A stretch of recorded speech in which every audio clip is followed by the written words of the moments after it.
This is the reason people, they don't just dislike the press, they despise the press.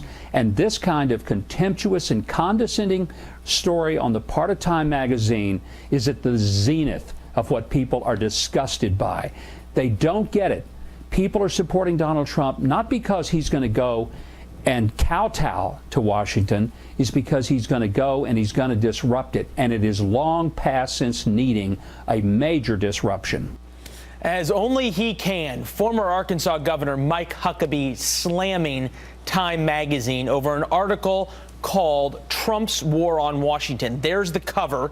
The piece inside argues that the president's teardown of Washington bureaucracy could come at the expense of democracy.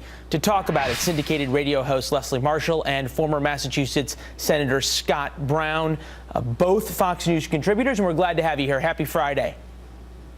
Good morning. Hey, happy Friday. All right, Scott, I get that Mr. Trump's changing of Washington could come at the expense of a whole lot of federal jobs and perhaps some federal bureaucracy, but at the expense of democracy? Yeah, listen, you got to love Governor Huckabee. He's always spot on, especially when it comes to this sort of thing. There's no secret that Washington is in a bubble. Many of the elected officials are in, they've been there for so long, decades, 30, 40, 50 years in some instances. They have a very cozy relationship with K Street and the folks that have been so-called establishment in Washington. A threat to democracy? No. A threat to the establishment and the way that they've been doing things for generations almost? Yeah, absolutely. That's why he was sent to Washington, to be that change maker. That's why I voted for him and support him, because I want him to go down there and knock some heads and kick some butts. I mean, pretty simple. Well, you make a good point. He's doing exactly what he said he was going to do to that end, Leslie, and it seems as though that's why the voters put him there.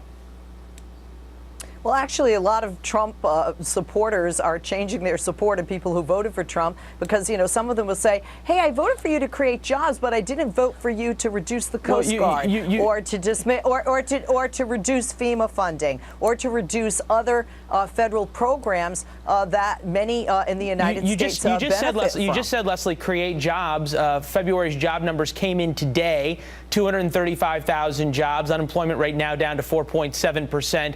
And for the record, the Dow's loving it in the most construction jobs in a decade. So where is your proof now as the Dow's up 35? Where's your proof now that there's a lot of people who are saying now that they're not happy with him? Leland, what I find funny is when I look back historically, and, math is math. Whether a president is a Democrat or Republican, usually their first quarter, you have to look to their predecessor for credit or blame, whether it's jobs or whether it's a robust economy. Now, certainly Wall Street is happier with Donald Trump as they usually are with a Republican in the White House. But quite frankly, you can't say that, you can't credit everything that's happening with the reduction in unemployment and the job gains to Donald Trump right now because it's too early. And I would say that if Donald Trump were a Democrat as well. I think it was President Obama who blamed President Bush for all 8 years, Scott, if our memory serves. Yeah. Get back to this Time magazine piece, though. Important to sort of drill down on what Time magazine is saying. Here's a pullout from the article itself. Trump is rallying his political base against the federal agencies he oversees, thus partnering his presidency with a radical fringe. Win or lose, the standoff he has engineered will diminish the credibility of the government. And Leslie, if you unpack this, it seems to mean that anyone who wants to reduce the size of federal government is somehow a radical fringe. Is that fair?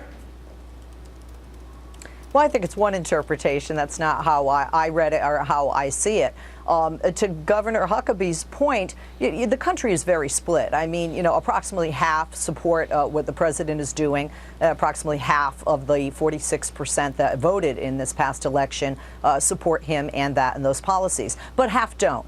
And one of the things about a Time magazine or, any magazine is part of our First Amendment is people can opine, and they can opine based on their opinion for or against our president. One of the things that makes our country great. When you look at some agencies, for example, like FEMA, like I mentioned earlier, there are some great concerns when we have more tornadoes, more earthquakes, and more flooding on record over the past decade, and people are concerned about those fundings when we look at just what, happened in Jersey.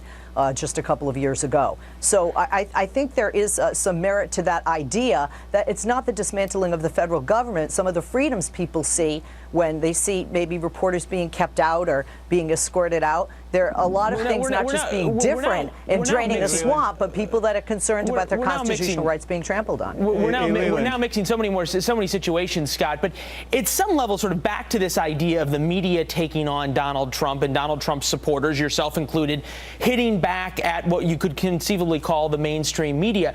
Are we finally sort of seeing laid bare the internal prejudices, if you will, of folks like Time Magazine, of Newsweek, of the New York Times, as they are now, at one point 6 months ago, cheerleaders for one administration, and now are doubling down on really taking to task the next administration? The only thing that changed was the party that was in control. Sure. Listen, there's no secret that there's a media bias. I see it, you see it, the American people see it without even blinking. You can tell by the Time Magazine and a whole host of other publications the way that they're just, continuously attacking, not really covering a lot of the good things that are happening. For example, yesterday, Ivanka Trump and Melania Trump's efforts in dealing with women's, respecting the women's rights and the women role of women in our society. But we have to get back to reality. Talking about cutting federal spending, are you kidding me? They're like drunken sailors, pigs at a trough. You give them more, they'll spend more. We're in $20 trillion in rising of national debt. We're running upwards of $1 trillion deficits every year. We have to do something, and there's a tremendous amount of overlap, fraud, waste, and abuse, and I commend him, and so do the American people, for giving me a good value for our dollar, and it's about time. Scott, Leslie, you guys will understand this. We got to run. Great conversation. I'm sure it will continue. It will continue over dining room tables tonight. Take care, guys. Great weekend. Thank you.